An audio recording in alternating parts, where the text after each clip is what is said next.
work.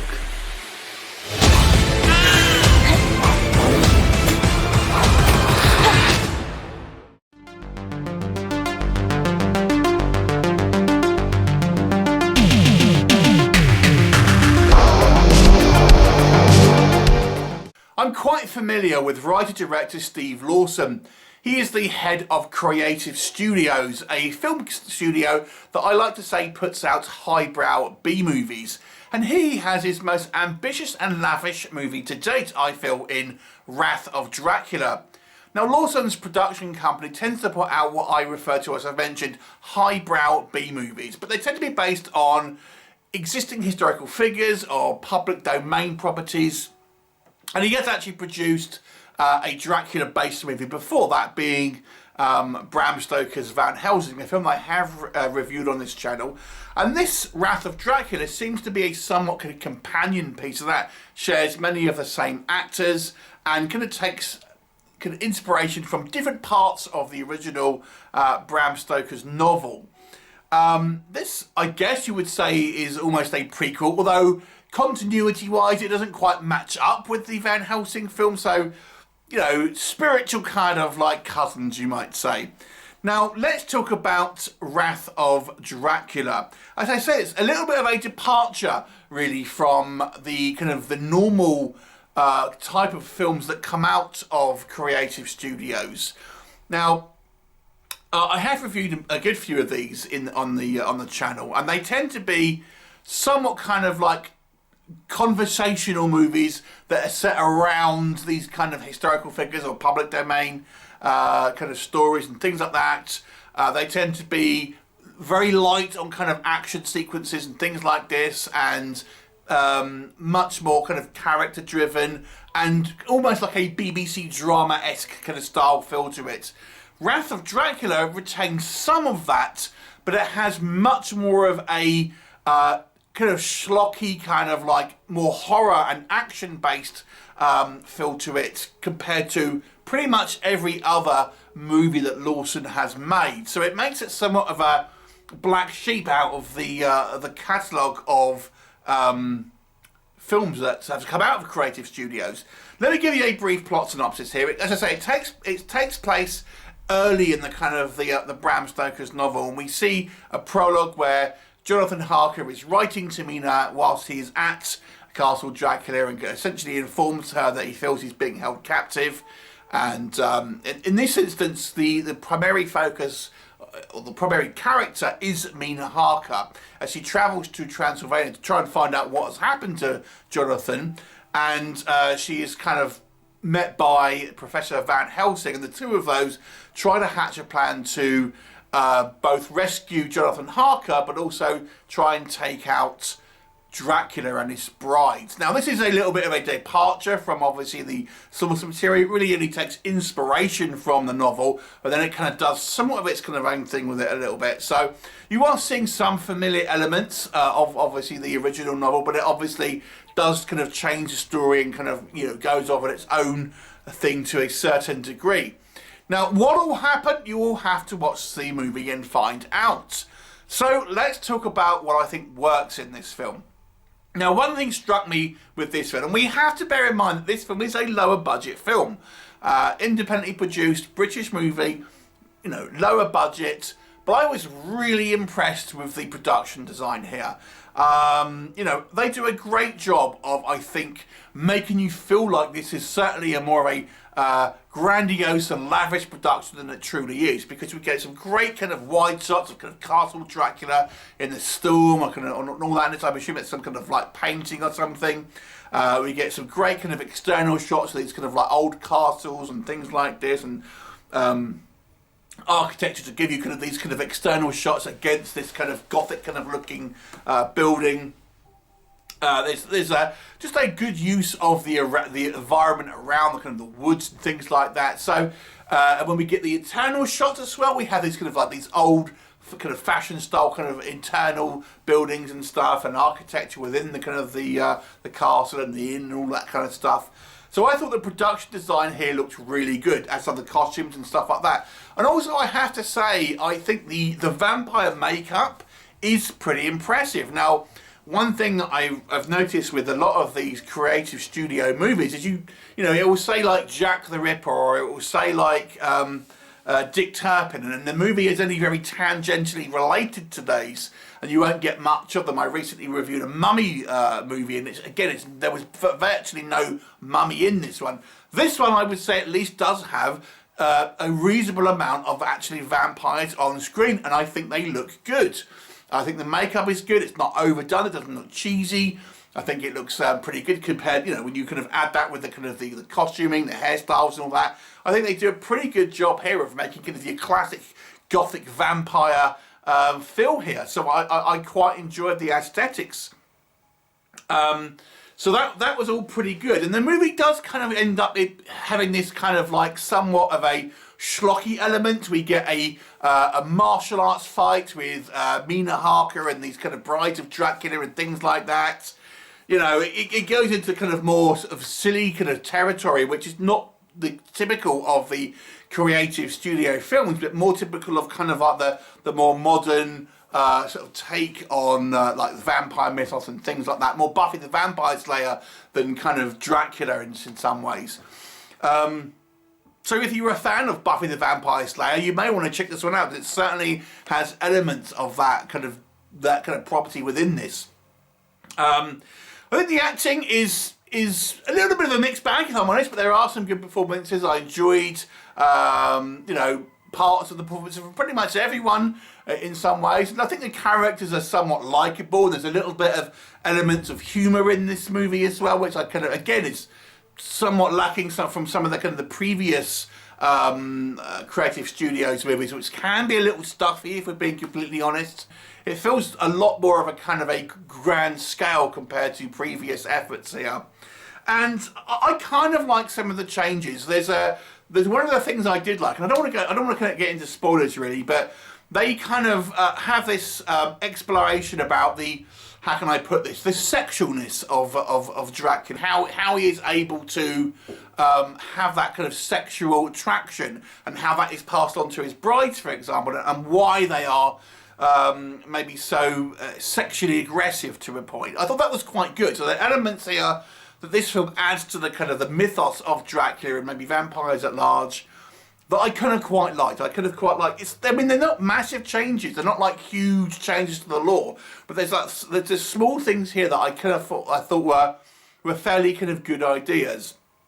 The movie also points to a larger mythology. Things like werewolves are brought up, and it kind of almost points to that there's going to be some type of werewolf in another movie down the line, maybe with the same sort of characters. So, you know, it's overall quite an impressive movie, and certainly I like to see the evolution of this kind of, you know, Steve Lawson and his kind of team of filmmakers creating certainly a different vibe from what's kind of previously kind of gone on in that studio. And I have to say I quite enjoyed it. I do like the Dracula mythos, and I quite like the fact this is a mix of both the classic Dracula story, but adding elements that you haven't seen before, and new and kind of changes to the story that give it a new dimension. So that aspect of it I kind of quite liked. And there are some fun elements. The kind of the fight scenes, I've got to admit, were a little cheesy, but they were kind of fun. Okay, so let me now transition to what I think didn't work so well. I mean, it is still a low budget film, so there are clearly constraints here. You know, there are elements here where it's quite a tight shot, and you know they don't want to show you what's kind of either side of the kind of the actors and things like that. So there are still some budgetary constraints, even though I do feel this movie is certainly more ambitious than a lot of the other films that have come before this. So there's that. As I've mentioned, I think the acting is a little bit of a mixed bag. I kind of got used to it, but it's a little clunky at times. And obviously, people are speaking in the kind of like the dialect, or more of the dialect of the time. It comes across as a little clunky at times. The initial section of the movie, and I'm talking the first like 10 minutes, is kind of like really rushed through. I mean, we learn about what's happened to Jonathan Harker, his relationship, her travelling to Transylvania, meeting, you know, Van Helsing outside the Castle Dracula, literally within the first 5 minutes of the film. So that feels like it's just kind of whipped through, so you kind of don't really feel like you got to know the setup, essentially. And then we have longer areas in the movie where it does drag. So we have more of the typical kind of creative studio conversations in a room thing that we get from a lot of these kind of type of movies. So it still has some of those elements that I have maybe talked about in previous movies in this one. There is the added kind of like hokiness, having Mina meet Van Helsing to rescue Jonathan Harker and then stop and train in martial arts for a few days before trying to get into Castle Dracula. Clearly time was not of the essence with this one, and them sort of becoming a martial arts expert in a matter of a couple of days by reading a book that she can't read Chinese in. Seems a little weird, seems a little like far-fetched to me, considering I feel a lot of these movies coming from creative studios tend to be a little bit more their feet on the ground. This one is very much kind of like schlockiness, and that's kind of what I mean. Yeah, it's kind of fun and goofy, but at the same time, it's a little silly as well. And we even get like a training montage, you know, it's like a kind of Rocky-esque kind of training montage. It was a little bit hokey, we have to be honest here. I mean, it makes for some fun vampire fights kind of later on, I'll admit that, but, you know, it's a little silly, especially when you are playing this kind of sort of more classic kind of style kind of Dracula story, and then you add that kind of element to it. Kind of, it doesn't quite mesh, I don't think, to be honest with you. I feel the pacing of this movie could have been kind of like changed a little bit to, you know, give Mina a little bit more kind of natural way, the way she's kind of learning to fight. And I mean, there is this kind of like girl boss thing. There's a little bit of kind of gender politics thrown in that might put people off, I have to say. So there is that as well. Kind of, I mean, obviously it's a period piece, and obviously back in these days, you know, roles were a little different. But it makes a point of kind of like showing you that the Mina character is somewhat of a girl boss. But I still kind of like the character. It didn't make me dislike her, and I think a lot of that's down to the kind of the actress, to be honest. Let's talk about the actual kind of the Dracula character himself. I have kind of mixed feelings. I think the actor they've played is quite different from a lot of the other kind of Dracula depictions you've seen. My main issue with him, he is clearly having problems speaking with these fangs in, because the actor is like really lisping through this movie. I'm surprised that wasn't redubbed or something. It was like, it's quite distracting at times. And he's very different looking. The guy's like bald, he's got kind of scars on his face. He isn't the kind of like the seductive, charming sort of look that you have seen, and nor is he this kind of like horrific, kind of like terrifying Dracula either. He's kind of looks like, to be honest, he looks like a Russian mobster. I mean, I suppose at least you have this kind of Eastern European kind of feel to it. And I guess it's a bold choice. I didn't think he did necessarily a bad job. And, you know, I like his costuming and things like that, and his delivery of lines outside of the lisping isn't bad. But yeah, it just kind of, I'm not quite sure if it was particularly that well cast. I think maybe the main issue with this film is its uneven mix of tones, because it does still have some of the kind of previous kind of like higher brow elements that the other creative studios have had, but then it adds this kind of hokiness in it as well, and the kind of the cheesiness. And although I appreciate it, and it does make the film a little bit more varied, I think it could have been integrated better. I think, like, for example, the setup was way too quick in the first kind of like 5-10 minutes of the movie. And we have like long periods of Mina and Van Helsing talking in the inn for like a long time. And we have these kind of like this period where Mina is like training for martial arts. for a couple of days, all the while she doesn't know what's happening with Jonathan in the kind of the castle. There are elements here I feel this movie could have been had tweaks on the script stage, to be honest with you, to make it more cohesive. So to me, the script is a little choppy. What you see on screen, I think, is the strongest that Creative Studios have been. It looks like a good movie in regards to its production design, its costume, and all that sort of stuff. The way it's shot. I think the scripting is a little bit of the issue here, and there's some of the, like I've said, like the kind of the lisping with the fangs, which tends to be a thing, and the kind of like, you know, having to show you the fangs all the time, that kind of low budget kind of B movies have. And then we have to talk about the ending without talking about the ending. So this movie makes a choice towards the end, which is very different from the novel.